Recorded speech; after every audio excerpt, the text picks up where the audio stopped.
একবার রাজা সাইদুন শিকারের উদ্দেশ্যে এক গভীর জঙ্গলের মাঝ দিয়ে হাঁটছিলেন। চলতে চলতে হঠাৎ তিনি দেখতে পেলেন দুটি সাপ একে অপরের সঙ্গে লড়াই করছে। এর মধ্যে একটি সাপ ছিল কালো এবং অন্যটি ছিল সাদা। তিনি দেখলেন কালো সাপটি বারবার সাদা সাপটির উপর আক্রমণ চালিয়ে তাকে প্রায় মেরে ফেলার উপক্রম করছিল। সাদা সাপটির এই দুরবস্থা দেখে রাজার মনে দয়ার উদ্রেক হলো। তাই তিনি কালো সাপটিকে তীর নিক্ষেপ করে মেরে ফেললেন। কিন্তু তখনই একটি আশ্চর্যজনক ঘটনা ঘটল। রাজার চোখের সামনেই সাদা সাপটি রূপান্তরিত হয়ে এক মানবের রূপ ধারণ করল। এই দৃশ্য দেখে রাজা খুবই আতঙ্কিত হয়ে পড়লেন। তখন সেই ব্যক্তি রাজার ভীতি দূর করতে বলল, হে রাজা, আপনি ভয় পাবেন না। আমি মানুষও নয়, সাপও নয়, আমি আসলে জিন জাতির একজন। আমরা সাপের রূপ ধারণ করে এই জঙ্গলে ঘুরতে এসেছিলাম। আপনি আমার জীবন রক্ষা করেছেন, তাই আমি আপনার প্রতি কৃতজ্ঞ। রাজা কিছুটা আশ্বস্ত হয়ে তাকে জিজ্ঞেস করলেন, কিন্তু কালো সাপটি আপনাকে আক্রমণ করছিল কেন? সে আপনাকে কেন হত্যা করতে চেয়েছিল? জিনটি তখন বলল, আমি আসলে জিন জাতির একজন বাদশা। আমার একটি কন্যা রয়েছে যার নাম সারাবিল এবং সে খুবই সুন্দরী। আমার এক মন্ত্রী তাকে বিয়ে করতে চেয়েছিল, কিন্তু আমি সেই প্রস্তাবে রাজি হইনি। এই কারণেই সে আমার উপর ক্ষুব্ধ হয়ে আমাকে এই জঙ্গলে নিয়ে এসে আক্রমণ করেছিল, যাতে আমাকে হত্যা করে সে আমার সিংহাসন দখল করতে পারে এবং আমার কন্যাকেও বিয়ে করতে পারে। তবে আল্লাহর রহমতে আপনি এসে আমাকে মৃত্যুর হাত থেকে বাঁচালেন। জিনটির কথাগুলি শুনে রাজা সাইদুন কিছুটা চিন্তায় পড়ে গেলেন। তিনি বিস্মিত হয়ে ভাবলেন, জিনদের মধ্যেও রাজা, রাজত্ব এবং ষড়যন্ত্রের এত জটিলতা রয়েছে। তার কাছে বিষয়টি অদ্ভুত মনে হচ্ছিল। তখন জিনটি আবার বলল, আপনি আমার জীবন রক্ষা করেছেন, এজন্যই আমি আপনার প্রতি কৃতজ্ঞ। বলুন, আপনার জন্য কি করতে পারি? আপনি যা চাইবেন আমি সেটাই আপনাকে উপহার হিসেবে প্রদান করব। রাজা তখন বিনয়ের সাথে বললেন, আপনার উদারতা সত্যিই প্রশংসনীয়। তবে আমি নিজেও একজন রাজা এবং আমার কাছে ধনসম্পদের কোনো অভাব নেই।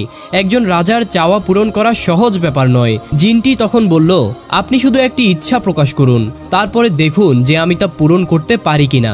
আমি কথা দিচ্ছি, আপনার চাওয়া অনুযায়ী আমি সব কিছুই আপনাকে প্রদান করব। রাজা এই সুযোগ বুঝে বললেন, আমার কাছে আপনার ধনসম্পদের কোনো প্রয়োজন নেই, তবে আমি চাই আপনি আপনার কন্যা সারাবিলকে আমার সাথে বিবাহ বন্ধনে আবদ্ধ করে দিন। এই কথা শুনে জিনটি হতবাক হয়ে গেল, কিন্তু সে তার দেওয়া প্রতিশ্রুতিতে বাধা ছিল।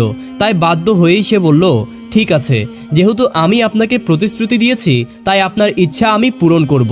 তবে আপনাকে একটি শর্ত মানতে হবে। আমার কন্যা তো আর আপনার মতো মানুষ নয়।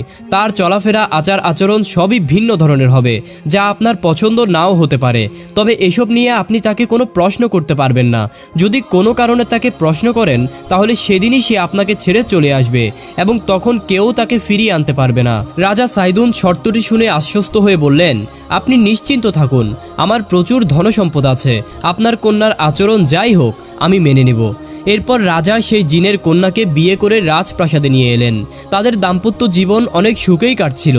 কিছুদিন পরে তাদের ঘরে একটি পুত্র সন্তানের জন্ম হলো। পুত্র সন্তান পেয়ে রাজা আনন্দে আত্মহারা হয়ে উঠলেন। কিছুদিন পরে রাজা তার স্ত্রী ও পুত্রকে নিয়ে জঙ্গলের পাশ দিয়ে কোথাও যাচ্ছিলেন। তখনই হঠাৎ জঙ্গল থেকে একটি কালো বাঘ বেরিয়ে এলো। তখন অপ্রত্যাশিতভাবে রাজার স্ত্রী নিজ থেকেই শিশুপুত্রকে বাঘের কাছে দিয়ে দিলেন। বাঘটি পুত্রকে নিয়ে জঙ্গলের গভীরে চলে গেল। এই দৃশ্য দেখে রাজা ক্রোধে ফেটে পড়লেন। তার একমাত্র আদরের সন্তানকে বাঘের কাছে দিয়ে দেওয়া তার জন্য অবিশ্বাস্য এক আঘাত ছিল। তবুও স্ত্রীর প্রতি ভালোবাসা ও সংসার রক্ষার তাগিদে তিনি বিষয়টি মেনে নিলেন এবং কিছুই বললেন না। কিছুদিন পর আবার তাদের একটি কন্যা সন্তান জন্মগ্রহণ করল। কন্যা সন্তান পেয়ে রাজা আবারও খুবই আনন্দিত হলেন। তবে সে আনন্দ দীর্ঘস্থায়ী হলো না। একদিন রাতে রাজা ঘুম থেকে জেগে দেখলেন তার স্ত্রী ও সন্তান তার পাশে নেই। তখন তিনি খুঁজতে খুঁজতে পাশের কক্ষে গিয়ে পৌঁছলেন। সেখানে গিয়ে তিনি দেখলেন তার স্ত্রী আগুন জ্বালিয়ে তাদের কন্যাকে সেই আগুনে ধরে রেখেছে। রাজা দেখতে পেলেন তার মেয়ে তার চোখের সামনেই পুড়ে ছাই হয়ে গেল। এবারও রাজা রাগে ফুঁসে উঠলেন। তবে এবারও তিনি কিছুই বললেন না। স্ত্রী সংসার ত্যাগ করতে পারে এই শঙ্কায় তিনি আবারও বিষয়টি মেনে নিলেন। কিছুদিন পরে রাজ্যের সৈন্যবাহিনীরা শত্রুদের মোকাবেলা করার জন্য রণক্ষেত্রে নেমে পড়ে। সেই রাতে রাজার স্ত্রী চুপিসারে সেখানে উপস্থিত হয়ে সৈন্যদের সংরক্ষিত পানির সবটুকুই মাটিতে ঢেলে দিল। অতঃপর সে ওখান থেকে নিঃশব্দে সরে পড়ল। কিন্তু এই ঘটনাটি এক সৈন্য দেখে ফেলেছিল। পরদিন সে সৈন্য রাজার কাছে এসে বলল, মহারাজ, আপনি হয়তো জানেন না, তবে আপনার শত্রু আপনারই প্রাসাদের মধ্যে বসবাস করছে। গত রাতে আপনার স্ত্রী চুপিসারে গিয়ে সৈন্যদের জন্য রাখা পানিগুলি মাটিতে ঢেলে দিয়ে চলে এসেছে। এতে তিনি হয়তো চান আপনার সৈন্যরা পিপাসায় কাতর হয়ে পরাস্ত হোক এবং আপনাকে অপদস্থ করা হোক। এই খবর শুনে রাজা প্রচণ্ড ক্রোধান্বিত হলেন। তিনি সঙ্গে সঙ্গে স্ত্রীকে রাজ দরবারে ডেকে পাঠিয়ে জিজ্ঞেস করলেন, তোমার আসল উদ্দেশ্য কি? তোমার প্রতিটি কাজই আমি এতদিন সহ্য করেছি, কিন্তু এবার আর পারছি না। কেন তুমি রাতে চুপিসারে সৈন্যদের মজুত করা পানিগুলি মাটিতে ঢেলে দিলে? তুমি কি চাও তারা তৃষ্ণায় কাতর হয়ে যুদ্ধে পরাজিত হোক? এই কথা শুনে রাজার স্ত্রী শান্তভাবে উত্তর দিলেন, আপনি আমার কাজের কারণ জানতে চেয়েছেন, তাই আপনার সাথে আমার সম্পর্ক এখানেই শেষ। তবে আমি যাবার আগে আমার প্রতিটি কাজের কারণ ব্যাখ্যা করে যাব, যাতে আমার প্রতি কোনো ভুল ধারণা আপনার মনে না থাকে। রাজা উত্তরে বললেন, ঠিক আছে, তবে সব কিছুই খোলসা করো। এরপর রাজার স্ত্রী বললেন, আমি আপনার পুত্রকে বাঘের মুখে দিয়েছিলাম, কিন্তু সেটি আসলে কোনো সত্যিকারের বাঘ ছিল না। সেটি ছিল আমার ছোট ভাই, যিনি বাঘের রূপে এসেছিলেন। মূলত আমার মা বাবা তাদের নাতিকে দেখতে চেয়েছিলেন, তাই আমার ভাই তাকে তাদের কাছে নিয়ে যান। তবে দুর্ভাগ্যবশত সেখানে যাওয়ার পর আপনার পুত্র অসুস্থ হয়ে পড়ে এবং তার মৃত্যু ঘটে। আর দ্বিতীয় ঘটনাটি হলো, আমি আপনার কন্যাকে আগুনে ধরিয়ে দিয়েছিলাম, তবে সত্যিকার অর্থে তাকে পোড়ানো হয়নি, বরং এটি ছিল তাকে আমার মা বাবার কাছে পাঠানোর একটি বিশেষ পদ্ধতি। আপনার কন্যা আসলে এখনও জীবিত এবং আমার মা বাবার কাছে নিরাপদেই রয়েছে। সে এখন অনেকটা বড়ও হয়ে গেছে এবং আমি যাওয়ার পূর্বে অবশ্যই আপনার কন্যাকে আপনার কাছে ফিরিয়ে দেব। এইবার তৃতীয় বিষয়ের ব্যাখ্যা দিই। আমি সৈন্যদের পানি ফেলে দিয়েছিলাম, কারণ এটি আসলে আপনার সুরক্ষার জন্যই ছিল। কেননা আপনার সৈন্যদের মধ্যে একজন সৈন্য শত্রুপক্ষের সঙ্গে মিলে গেছে। সে শত্রুপক্ষের নির্দেশে পানিতে বিষ মিশিয়ে রেখেছিল, যাতে সবাই সেই পানি পান করে সকল সৈন্যরাই প্রাণ হারায়। তাই আমি গোপনে গিয়ে সেই পানিগুলি ফেলে দিয়েছিলাম, যেন আপনার সৈন্যদের কোনো ক্ষতি না হয়। এসব কথা শুনে রাজা হতভম্ব হয়ে গেলেন, কিন্তু চুক্তি অনুযায়ী তার আর কিছুই করার ছিল না। অবশেষে রাজার স্ত্রী সারাবিল তাদের কন্যাকে এনে রাজার হাতে তুলে দিয়ে চিরদিনের জন্য চলে গেলেন, আর কন্যাটি রাজার কাছেই রয়ে গেল। কিছুদিন পর রাজা ইন্তেকাল করলেন। তখন প্রজাদের সিদ্ধান্ত অনুযায়ী তার একমাত্র কন্যা রাজ সিংহাসনে আসীন হলেন। এই কন্যাকেই আমরা আজ রানী বিলকিস নামে জানি। এদিকে হজরত সুলাইমান আলাইহিস সালাম নবী ও বাদশাহ হিসেবে প্রভাব বিস্তার করেন। তার রাজত্ব শুধু মানব জাতির উপর নয়, বরং জিন, পশু পাখি, এমনকি বাতাসের উপরও বিদ্যমান ছিল। একদিন হজরত সুলাইমান আলাইহিস সালাম তার রাজ সিংহাসনে বসে পাখিদের সাথে কথাবার্তা বলছিলেন। তিনি মাথার উপরে তাকিয়ে দেখতে পেলেন নানান প্রজাতির পাখি তার মাথার উপর ছায়া বিস্তার করে আছে, কিন্তু তাদের মধ্যে তার প্রিয় পাখি হুদহুদের দেখা মিলল না। তখন সুলাইমান আলাইহিস সালাম তার সভাসদদের দিকে তাকিয়ে প্রশ্ন করলেন, হুদহুদ কোথায়? সুলাইমান আলাইহিস সালামের প্রশ্ন শুনে সভাসদরা নম্রভাবে উত্তর দিল, হে আল্লাহর নবী, আমরা জানি না হুদহুদ কোথায় আছে, আমাদের কাছে তার কোনো খবর নেই। তখন সুলাইমান আলাইহিস সালাম বললেন, হুদহুদ কি আমার কাছ থেকে দূরে সরে গেছে? সে কি আমার আদেশ অমান্য করেছে? এমন গুরুত্বপূর্ণ সময়ে সে কেন অনুপস্থিত? যদি সে এর উপযুক্ত ব্যাখ্যা না দিতে পারে, তবে আমি তাকে কঠোর শাস্তি দেব, এমনকি তাকে জবাই করতেও দ্বিধা করব না। এরপর আল্লাহর নবী হজরত সুলাইমান আলাইহিস সালাম তার অনুগত জিন একাবকে ডাকলেন। তাকে আদেশ দিলেন, তুমি যাও এবং খুঁজে বের করো হুদহুদ কোথায় রয়েছে, তাকে খুঁজে আমার সামনে নিয়ে এসো।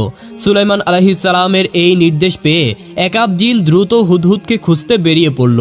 পথিমধ্যে তার সঙ্গে হুদহুদের দেখাও হয়ে গেল। একাব জিন হুদহুদকে বলল, হে হুদহুদ, তুমি কি জানো আল্লাহর নবী হজরত সুলাইমান আলাইহিস সালাম তোমার অনুপস্থিতিতে অত্যন্ত অসন্তুষ্ট হয়েছেন। তিনি বলেছেন, তুমি যদি তোমার এই অনুপস্থিতির যথাযথ কারণ সম্পর্কে তাকে অবগত করতে না পারো, তবে তিনি তোমাকে কঠোর শাস্তি দিবেন, এমনকি জবাই করতেও দ্বিধা করবেন না। তখন হুদহুদ বলল, তুমি এ নিয়ে দুশ্চিন্তা করো না, আমি আল্লাহর নবী হজরত সুলাইমান আলাইহিস সালামের জন্য এমন একটি গুরুত্বপূর্ণ সুসংবাদ নিয়ে যাচ্ছি, যা শুনলে তিনি আর আমাকে শাস্তি দিবেন না। একাব জিন তখন জিজ্ঞেস করলো, কি সেই সংবাদ? আমাকে বলো তো শুনি। হুদহুদ উত্তর দিল, আমি এখানে তোমার কাছে এই সংবাদ প্রকাশ করতে চাই না, বরং আল্লাহর নবী হজরত সুলাইমান আলাইহিস সালামের সামনে গিয়েই পুরো ঘটনাটি খুলে বলতে চাই। সুতরাং চলো তার কাছেই যাই। এরপর হুদহুদ নবী সুলাইমান আলাইহিস সালামের সামনে এসে সালাম জানালো। সুলাইমান আলাইহিস সালাম সালামের উত্তর দিয়ে বললেন, হে হুদহুদ, তুমি আমার প্রয়োজনের সময় অনুপস্থিত ছিলে। বলো তুমি কোথায় ছিলে? আমার আদেশ কি তুমি অমান্য করেছো, নাকি তোমার পালানোর ইচ্ছা ছিল? হুদহুদ বিনম্রভাবে উত্তর দিল, হে আল্লাহর নবী, আমি আপনার অবাধ্য হইনি এবং আপনার নিকট হতে দূরেও সরে যাইনি, বরং আমি আপনার জন্য এক মহা সুসংবাদ নিয়ে এসেছি। সুলাইমান আলাইহিস সালাম বললেন, তাহলে শোনাও কি সেই সুসংবাদ যা তুমি নিয়ে এসেছো? হুদহুদ বলল, হে আল্লাহর নবী, আমি আপনার রাজ্যের সীমানার বাইরে কিছু সময়ের জন্য ঘুরতে গিয়েছিলাম। সেখানে হঠাৎ আমি আমার এক স্বজাতি পাখিকে উড়ে যেতে দেখলাম। তাকে দেখে আমি তাকে ডাক দিলাম। আমার ডাকে সাড়া দিয়ে সে আমার কাছে এলো। আমি তাকে জিজ্ঞেস করলাম, ভাই তুমি কোথায় যাচ্ছ? সে উত্তর দিল, আমি আমার রাজ্যে ফিরে যাচ্ছি, রানী বিলকিসের রাজ্যে। আমি অবাক হয়ে তাকে বললাম, রানী বিলকিসকে? সে বলল, তুমি সাইদুন বাদশার কন্যা রানী বিলকিসকে চেনো না? তিনি এই পৃথিবীর অন্যতম একজন সুন্দরী নারী। তার রাজ্যের প্রজারা শান্তিতে বসবাস করে এবং সেখানে কোনো অভাব নেই। তার প্রতি প্রজাদের কোনো অভিযোগ নেই। তিনি যেই সিংহাসনে বসেন তা হীরা জহরত এবং মণিমাণিক্য খচিত। তার মহল এমন যে পৃথিবীতে তার সমকক্ষ কোনো মহল নেই। প্রভাব, প্রতিপত্তি, সুখ, শান্তি সবই তার প্রাচুর্যে পরিপূর্ণ। এরপর সে আমাকে জিজ্ঞেস করলো, তুমি কোথায় থাকো? আমি বললাম, আমি বাদশাহ সুলাইমান আলাইহিস সালামের রাজ্যে বাস করি। তিনি আল্লাহ তাআলার পক্ষ হতে প্রেরিত একজন নবী। সে অবাক হয়ে বলল, বাদশাহ সুলাইমান, তিনি আবার কে? আমি বিস্মিত হয়ে বললাম, তুমি বাদশাহ সুলাইমানকে চিনো না? তার প্রভাব ও ক্ষমতা তো পুরো পৃথিবী জুড়ে ছড়িয়ে রয়েছে। এমন কোন রাজ্যে তুমি থাকো যেখানে থাকার কারণে তুমি বাদশাহ সুলাইমানকে চিনো না? তাহলে তোমার রাজ্যটি তো অবশ্যই একবার ঘুরে দেখতে হবে। সে বলল, তাহলে ভাই তুমি আমার সঙ্গে চলো। আমার রাজ্যে গিয়ে সাইদুন বাদশার কন্যা এবং তার প্রভাবশালী রাজ্যটি একবার দেখে আসবে চলো। এরপর আমরা দুজনে মিলেই সাবা রাজ্যে পৌঁছলাম। রাজপ্রাসাদে প্রবেশ করে দেখি রানী বিলকিস বিশাল এক সিংহাসনে বসে আছেন এবং তার আশেপাশে অসংখ্য দাস দাসী তার সেবায় ব্যস্ত রয়েছেন। তিনি অপরূপ সৌন্দর্যের অধিকারী, এমন মহিমা আর প্রভাব যা সত্যি বিস্ময়কর। তার এই সৌন্দর্য ও প্রভাব দেখে আমার মনে হলো এমন এক নারীর জন্য আল্লাহর নবী হযরত সুলাইমান আলাইহিস সালামকে উপযুক্ত জীবনসঙ্গী করা উচিত। এই কারণেই আপনার কাছে ফিরে আসতে আমার কিছুটা বিলম্ব হয়েছে। নবী সুলাইমান আলাইহিস সালাম তখন বললেন, তুমি যা বলছো তা কি সত্যি? হুদহুদ জবাব দিল, হে আল্লাহর নবী, আমি যা বলছি তা পুরোপুরি সত্য, এতে কোনো মিথ্যা কথা নেই। তখন সুলাইমান আলাইহিস সালাম বললেন, তোমার কথাগুলো যদি সত্য হয় তবে আমি তোমাকে পুরস্কৃত করব। আল্লাহর দরবারে তোমার জন্য প্রার্থনা করব যেন তোমার বংশে আল্লাহ সুবহানাহু ওয়া তাআলা একটি বিশেষ চিহ্ন দিয়ে রাখেন। বর্ণনা করা হয়েছে যে হুদহুদ পাখির মাথায় যে মুকুটের মতো অংশ দেখা যায় তা আল্লাহর নবী হযরত সুলাইমান আলাইহিস সালামের দোয়ার বরকতের ফলেই সৃষ্টি হয়েছে। এরপর হুদহুদ বলল, হুজুর, আমি তাদের মধ্যে অনেক ভালো গুণ লক্ষ্য করেছি, তবে একটি মারাত্মক দোষও পেয়েছি। সুলাইমান আলাইহিস সালাম জিজ্ঞেস করলেন, সেই দোষটা কি? হুদহুদ বলল, হে নবী, তারা আল্লাহর ইবাদত না করে সূর্যের পূজা করে। এখনো তাদের কাছে আল্লাহর একত্ববাদ ও তাওহীদের দাওয়াত পৌঁছায়নি, ফলে শয়তান তাদের ভুল পথে পরিচালিত করছে। যখন সুলাইমান আলাইহিস সালাম জানলেন যে রানী বিলকিস ও তার সম্প্রদায় এক আল্লাহর ইবাদতের পরিবর্তে সূর্যের পূজা করছে, তখন তিনি বললেন, এটা কোনোভাবেই মেনে নেওয়া যায় না। আল্লাহর জমিনে আল্লাহ তাআলার ইবাদত ছাড়া আর কারো ইবাদত চলতে পারে না। আল্লাহর নবী হযরত সুলাইমান আলাইহিস সালাম তখন রানী বিলকিসের উদ্দেশ্যে একটি পত্র প্রেরণ করলেন, যার ভাষা কুরআনে এইভাবে উল্লেখ করা হয়েছে, শুরু করছি পরম করুণাময় ও অসীম দয়ালু আল্লাহর নামে। এই পত্র আল্লাহর নবী সুলাইমান আলাইহিস সালামের পক্ষ থেকে রানী বিলকিসের উদ্দেশ্যে প্রেরিত হচ্ছে। হে রানী বিলকিস, আমি জানতে পেরেছি যে আপনি ও আপনার সম্প্রদায় এক আল্লাহর পরিবর্তে সূর্যের উপাসনা করছেন। সুতরাং আমি আপনাদের প্রতি আহ্বান জানাতে চাই, আপনারা সূর্যের পূজা পরিত্যাগ করে এক আল্লাহর ইবাদতের দিকে ফিরে আসুন। যদি আপনারা সত্যিকার অর্থেই শান্তি চান তবে এই শান্তির পথে আসুন। এতে আপনারা এবং আপনাদের জান মালের নিরাপত্তা নিশ্চিত থাকবে। আর যদি আপনি এই আহ্বানে সাড়া না দেন তবে আমার সঙ্গে যুদ্ধে নামার জন্য প্রস্তুতি গ্রহণ করুন। চিঠি লেখা সম্পন্ন করে সুলাইমান আলাইহিস সালাম সেই চিঠিটি হুদহুদের ঠোঁটে তুলে দিলেন এবং বললেন, হুদহুদ, তুমি দ্রুত এই বার্তাটি রানী বিলকিসের কাছে পৌঁছে দাও। নবী সুলাইমান আলাইহিস সালামের আদেশ পেয়ে হুদহুদ পাখি চিঠিটি নিয়ে রানী বিলকিসের রাজ্যে উপস্থিত হলো। তখন রানী বিলকিস 7 স্তরের নিরাপত্তা বেষ্টিত মহলের ভেতর গভীর ঘুমে মগ্ন ছিলেন। যেই কক্ষে তিনি বিশ্রাম নিচ্ছিলেন সেটি 7টি দরজা দিয়ে সুরক্ষিত ছিল এবং প্রতিটি দরজাই ছিল তালাবদ্ধ। হুদহুদ পাখি সেসব গেট অতিক্রম করে আল্লাহর নবী সুলাইমান আলাইহিস সালামের প্রেরিত সেই পত্রটি রানী বিলকিসের বুকের উপর রেখে দ্রুত সেখান থেকে ফিরে এলো। অতঃপর ঘুম থেকে জেগে রানী বিলকিস চমকে উঠলেন। তিনি দেখলেন তার বুকের উপর একটি চিঠি রাখা আছে। তিনি অবাক হয়ে ভাবলেন, কেমন করে এমন সুরক্ষিত ঘরের ভিতর কেউ এভাবে আমার কাছে চিঠি রেখে যেতে পারে। চিন্তিত মনে তিনি চিঠিটি পড়তে শুরু করলেন এবং শুরু থেকে শেষ পর্যন্ত পড়ে রানী বিলকিস গভীরভাবে আতঙ্কিত হয়ে উঠলেন। সে মুহূর্তেই তিনি তার সভাসদদের দ্রুত ডেকে পাঠালেন। সভায় তিনি বললেন, প্রিয় সভাসদবৃন্দ, আমি বিশ্রামে ছিলাম, আর সেই ফাঁকে কেউ আমার বুকের উপর একটি চিঠি রেখে চলে গেছে। এই পত্রটি আল্লাহর নবী সুলাইমান আলাইহিস সালামের নিকট হতে এসেছে। এতে এমন ভাষায় আমাদের আহ্বান জানানো হয়েছে যা আমাকে শঙ্কিত করেছে। তিনি আমাদেরকে সূর্যের উপাসনা পরিত্যাগ করে একমাত্র আল্লাহর ইবাদতে ফিরে আসার আহ্বান জানিয়েছেন এবং হুঁশিয়ারি দিয়েছেন যে আমরা যদি সূর্যের পূজা বন্ধ না করি তবে তিনি আমাদের সঙ্গে যুদ্ধে লিপ্ত হবেন। এখন এই পরিস্থিতিতে কি করণীয় সে বিষয়ে আপনাদের পরামর্শ চাই। সভাসদদের একজন পরামর্শ দিয়ে বলল, হে রানী সাহেবা, আমরা কি সুলাইমানের বিরুদ্ধে যুদ্ধের প্রস্তুতি গ্রহণ করব? তখনই আরেকজন বলে উঠল, শুনেছি বাদশাহ সুলাইমান যেখানেই প্রবেশ করেন সেখানেই তিনি ধ্বংসের ছাপ রেখে যান। তিনি আরও বললেন, তার সেনাবাহিনী প্রচণ্ড শক্তিশালী, জিন, দৈত্য, এমনকি বাতাসও তার নির্দেশ পালন করে। এমন পরিস্থিতিতে যুদ্ধ করে আমরা তার মোকাবেলা করতে পারবো না। তাই আমার মনে হয় তার বিরুদ্ধে যুদ্ধ ঘোষণা করা বুদ্ধিমানের কাজ হবে না। সকলের মতামত শোনার পরে রানী বিলকিস বললেন, আমাদের প্রথমে নিশ্চিত হতে হবে তিনি সত্যিই আল্লাহর নবী কিনা। যদি তিনি নবী হন তবে তার সঙ্গে যুদ্ধে জয় হওয়া অসম্ভব, আর যদি তিনি কেবল একজন সাম্রাজ্যবাদী শাসক হন তাহলে অবশ্যই আমরা তার সঙ্গে যুদ্ধ করব। অতঃপর রানী বিলকিস হযরত সুলাইমান আলাইহিস সালামকে পরীক্ষা করার জন্য একজন দূত পাঠালেন। সঙ্গে কিছু স্বর্ণ, রৌপ্য, হীরা এবং মূল্যবান রত্ন উপহার হিসেবে প্রেরণ করলেন। তিনি বললেন, যদি বাদশাহ সুলাইমান এই উপহারগুলি গ্রহণ করেন তবে বোঝা যাবে যে তিনি কেবল একজন সম্রাট যার মন সম্পদ ও ভোগ বিলাসে আসক্ত, আর যদি তিনি এগুলো ফিরিয়ে দেন তবে এটা স্পষ্ট হবে যে তিনি আল্লাহর একজন নবী যার দুনিয়ার সম্পদের কোনো আকর্ষণ নেই। অতঃপর সেই দূত উপহার সমেত হযরত সুলাইমান আলাইহিস সালামের দরবারে উপস্থিত হলেন। সেখানে গিয়ে তিনি বিস্মিত হয়ে দেখলেন দরবারের জাক জমক ও আভিজাত্যের পরিমাণ কতটা অসাধারণ। প্রতিটি দেয়াল সোনার ইটে গড়া, যা হীরা, জহরত ও মণিমাণিক্য শোভিত। চারপাশে বহু উজির, নাজির এবং জিন, দৈত্য উপস্থিত রয়েছে যারা সুলাইমান আলাইহিস সালামের নির্দেশের অপেক্ষায় রয়েছে। এত বর্ণাঢ্য দৃশ্য দেখে সেই দূতের কাছে রানীর পাঠানো উপহারগুলো খুবই তুচ্ছ মনে হতে লাগলো। তবুও প্রথাগত শিষ্টাচার মেনে তিনি হযরত সুলাইমান আলাইহিস সালামের সামনে উপহারগুলি পেশ করলেন। হযরত সুলাইমান আলাইহিস সালাম উপহারগুলো দেখে বললেন, হে রানী বিলকিসের দূত, তুমি কি মনে করেছো আমি দুনিয়ার সম্পদে আসক্ত একজন শাসক?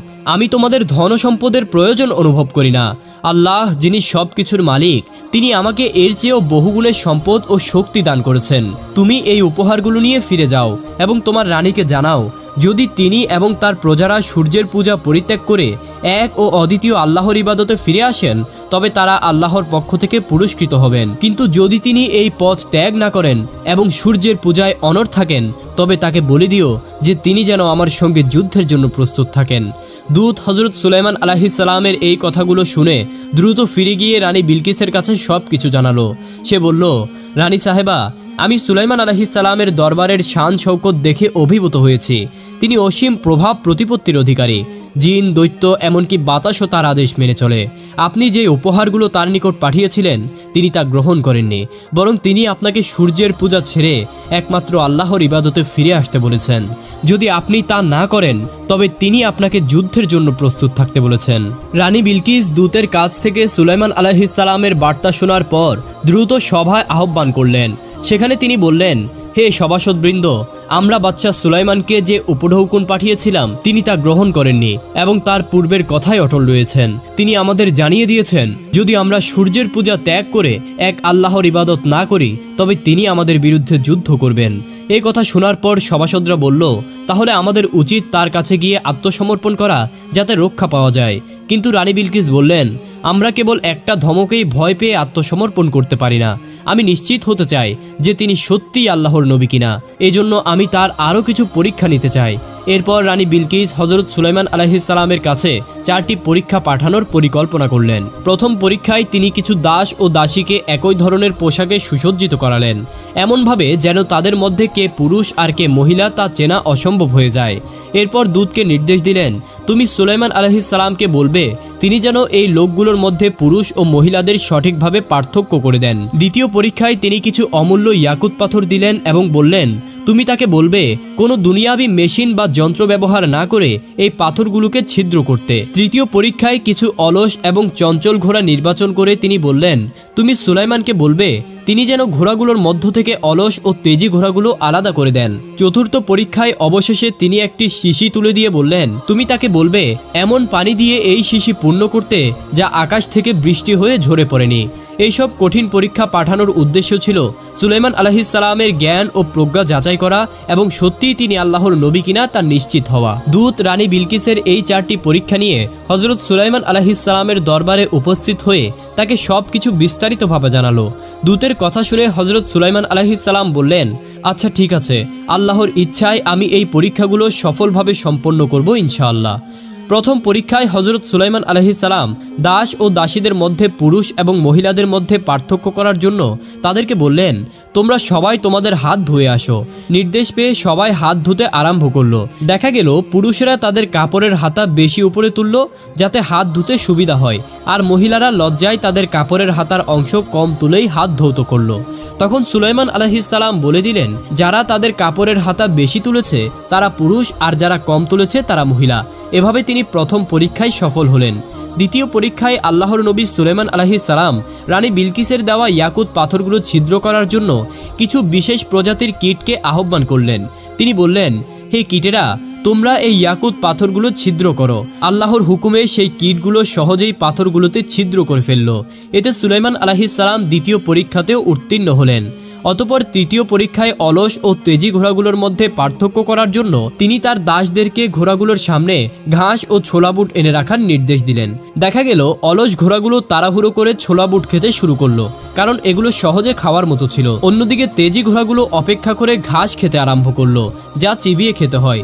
তখন সুলাইমান আলাইহিস সালাম বললেন, যেই ঘোড়াগুলো ছোলা বুট খেয়েছে সেগুলো হলো অলস ঘোড়া, আর যেগুলো ঘাস খেয়েছে সেগুলো ছিল তেজি ঘোড়া। এভাবেই তিনি তৃতীয় পরীক্ষাটিতেও উত্তীর্ণ হলেন। চতুর্থ পরীক্ষায় নবী সুলাইমান আলাইহিস সালাম কিছু ঘোড়সাওয়ারকে দ্রুত ঘোড়া ছুটিয়ে তার দরবারে আসতে বললেন। তারা ঘোড়া নিয়ে ছুটে এসে উপস্থিত হলে দেখা গেল ঘোড়াগুলো ক্লান্ত হয়ে তাদের শরীর থেকে ঘাম ঝরছে। তখন সুলাইমান আলাইহিস সালাম আদেশ দিলেন, এই ঘামগুলো শিশিতে ভরে রাখো।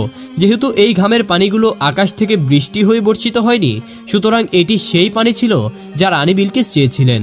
এভাবেই তিনি চতুর্থ পরীক্ষাতেও সফলভাবে উত্তীর্ণ হলেন। এইসব পরীক্ষায় সফলতার মাধ্যমে হযরত সুলাইমান আলাইহিস সালাম প্রমাণ করলেন যে তিনি কেবল একজন শক্তিশালী শাসকই নন, বরং তিনি মহান আল্লাহ রাব্বুল আলামিনের প্রদত্ত প্রজ্ঞা ও জ্ঞানের অধিকারী সত্যিকারের একজন নবী। আল্লাহর নবী সুলাইমান আলাইহিস সালামের এই সব কাজ শেষ হবার পরে সেই দূত রানী বিলকিসের কাছে ফিরে গিয়ে সুলাইমান আলাইহিস সালামের প্রতিটি পরীক্ষায় উত্তীর্ণ হওয়ার কাহিনী বিস্তারিতভাবে তাকে জানালো। রানী বিলকিস তখন বুঝতে পারলেন যে সুলাইমান আলাইহিস সালাম সত্যিই আল্লাহর একজন নবী, এবং তিনি উপলব্ধি করলেন তার সঙ্গে যুদ্ধ করা অসম্ভব এবং তা বুদ্ধিমানের কাজও হবে না। তাই তিনি সিদ্ধান্ত নিলেন তারা সদল বলে গিয়ে আল্লাহর নবী হযরত সুলাইমান আলাইহিস সালামের নিকট আত্মসমর্পণ করবেন এবং এক আল্লাহর ইবাদত কবুল করবেন। অতঃপর রানী বিলকিস তার সিংহাসনটি একটি সুরক্ষিত কক্ষে রেখে বিশাল সামন্ত বাহিনী সহ সুলাইমান আলাইহিস সালামের দরবারে যাওয়ার জন্য যাত্রা শুরু করলেন। তিনি রাজ্য থেকে বের হওয়ার সঙ্গে সঙ্গেই বাতাস আল্লাহর নবী হযরত সুলাইমান আলাইহিস সালামের কাছে এই সংবাদ পৌঁছে দিল। তবে এর পরেই কিছু পরশ্রীকাতর জিন যারা হিংসার বশবর্তী ছিল তারা নবী সুলাইমান আলাইহিস সালামের কাছে এসে মিথ্যে তথ্য ছড়িয়ে দিল। তারা বলল, হে নবী সুলাইমান, আপনি কি জানেন রানী বিলকিস আসলে একজন জিনের কন্যা? তিনি যে একজন জিনের সন্তান এর প্রমাণ হলো তার সমস্ত শরীর পশমে ঢাকা।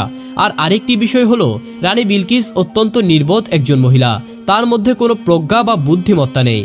মূলত সেই জিনেরা হিংসার বশবর্তী হয়েই আল্লাহর নবী হযরত সুলাইমান আলাইহিস সালামের নিকট এসব মিথ্যা তথ্য উপস্থাপন করেছিল, যাতে সুলাইমান আলাইহিস সালামের মনে রানী বিলকিসের সম্পর্কে ভুল ধারণা তৈরি হয়। কিন্তু আল্লাহর নবী সুলাইমান আলাইহিস সালাম ছিলেন অত্যন্ত বিচক্ষণ এবং আল্লাহর প্রদত্ত প্রজ্ঞার অধিকারী। তিনি ধৈর্য সহকারে সবকিছু পর্যবেক্ষণ করছিলেন এবং রানী বিলকিসের আসন্ন আগমনের জন্য প্রস্তুতি নিচ্ছিলেন। অতঃপর হযরত সুলাইমান আলাইহিস সালাম জিনদের কাছ থেকে এই তথ্য পেয়ে এই তথ্যগুলি যাচাই করার জন্য রানী বিলকিস সম্পর্কে নিজেই নিশ্চিত হওয়ার সিদ্ধান্ত নিলেন। তিনি পরিকল্পনা করলেন রানী বিলকিসের শরীর লোমে ঢাকা কিনা এবং তিনি বুদ্ধিমান নাকি নির্বোধ তা তিনি পরীক্ষা করবেন। এজন্যই রাজপ্রাসাদে প্রবেশের পথে একটি পুকুর তৈরি করলেন। পুকুরের উপর এমন একটি স্বচ্ছ কাচ স্থাপন করলেন যা দেখে মনে হবে সেটি সত্যি পানির পুকুর। কোনো আগন্তুক ব্যক্তি প্রথম দেখায় তা বুঝতে পারবে না। দ্বিতীয়ত, রানী বিলকিসের বুদ্ধিমত্তা যাচাইয়ের জন্য সুলাইমান আলাইহিস সালাম তার সভাসদদের উদ্দেশ্যে বললেন, তোমাদের মধ্যে কে আছো যে রানী বিলকিসের সিংহাসনটি দ্রুত আমার কাছে এনে দিতে পারবে? তার এমন প্রশ্ন শুনে একদল জিন এসে বলল, হে আল্লাহর নবী, আমরা কয়েক ঘন্টার মধ্যেই সিংহাসনটি আপনার কাছে উপস্থিত করতে পারি। হযরত সুলাইমান আলাইহিস সালাম বললেন, এত সময় দেওয়া সম্ভব নয়, এর চেয়ে কম সময়ে এনে দিতে হবে। তখন ইফরিত নামক শক্তিশালী এক জিন বলল, হে আল্লাহর নবী, আপনার সিংহাসন থেকে উঠতে এবং বসতে যতটুকু সময় লাগে তার মধ্যেই আমি রানী বিলকিসের সিংহাসন নিয়ে আপনার সামনে হাজির করতে পারবো। কিন্তু সুলাইমান আলাইহিস সালাম বললেন, এর চাইতে দ্রুত সময়ের মধ্যে কেউ কি এনে দিতে পারবে? এই সময়ে দরবারে উপস্থিত আসেফ ইবনে বরকিয়া নামে এক পবিত্র ব্যক্তি দাঁড়িয়ে বললেন, হে আল্লাহর নবী, আমি আল্লাহর নামের বরকতে চোখের পলকেই ওই সিংহাসনটি আপনার কাছে এনে দিতে পারবো। অতঃপর সুলাইমান আলাইহিস সালাম তাকে আদেশ দিলেন, হ্যাঁ, তুমিই সিংহাসনটি এখানে নিয়ে আসো। তখন আসেফ ইবনে বরকিয়া আল্লাহর ইচ্ছায় তার দেওয়া জ্ঞান ও ক্ষমতার দ্বারা চোখের পলকে রানী বিলকিসের সিংহাসন সুলাইমান আলাইহিস সালামের সামনে উপস্থিত করে দিলেন। অতঃপর সুলাইমান আলাইহিস সালাম বললেন, তোমরা এই সিংহাসনটির মধ্যে কিছুটা পরিবর্তন নিয়ে আসো। নবী সুলাইমান আলাইহিস সালামের নির্দেশে রানী বিলকিসের সিংহাসনে কিছু পরিবর্তন আনা হলো যাতে তার বুদ্ধিমত্তা যাচাই করা যায়। কিছুক্ষণের মধ্যেই রানী বিলকিস তার সঙ্গী সাথীদেরকে নিয়ে সুলাইমান আলাইহিস সালামের দরবারে উপস্থিত হলেন। প্রাসাদের প্রবেশ পথে রাখা কাচের পুকুর দেখে রানী বিলকিস বিভ্রান্ত হয়ে পড়লেন। তিনি সেটিকে সত্যিকারের পানির পুকুর মনে করে তার পায়ের কাপড় কিছুটা উপরে তুলে হাঁটতে শুরু করলেন। তখনই সুলাইমান আলাইহিস সালাম দূর থেকেই দেখতে পেলেন জিনেরা তাকে যেই তথ্য দিয়েছিল তা সম্পূর্ণ মিথ্যা ছিল, কেননা রানী বিলকিসের শরীরে কোনো লোমই ছিল না। রাজপ্রাসাদে প্রবেশের পর বিলকিস সুলাইমান আলাইহিস সালামের পাশে একটি সিংহাসন দেখতে পেলেন। সিংহাসনটির দিকে এক দৃষ্টিতে তাকিয়ে তিনি গভীর চিন্তায় পড়ে গেলেন, কারণ এটি দেখতে তার নিজের সিংহাসনের মতোই মনে হচ্ছিল। তখন সুলাইমান আলাইহিস সালাম জিজ্ঞেস করলেন, আপনি কি এটি চিনতে পারছেন? রানী বিলকিস কিছুটা দ্বিধার সঙ্গে উত্তর দিলেন, এটি আমার খুবই পরিচিত লাগছে, মনে হচ্ছে যেন এটা আমারই সিংহাসন।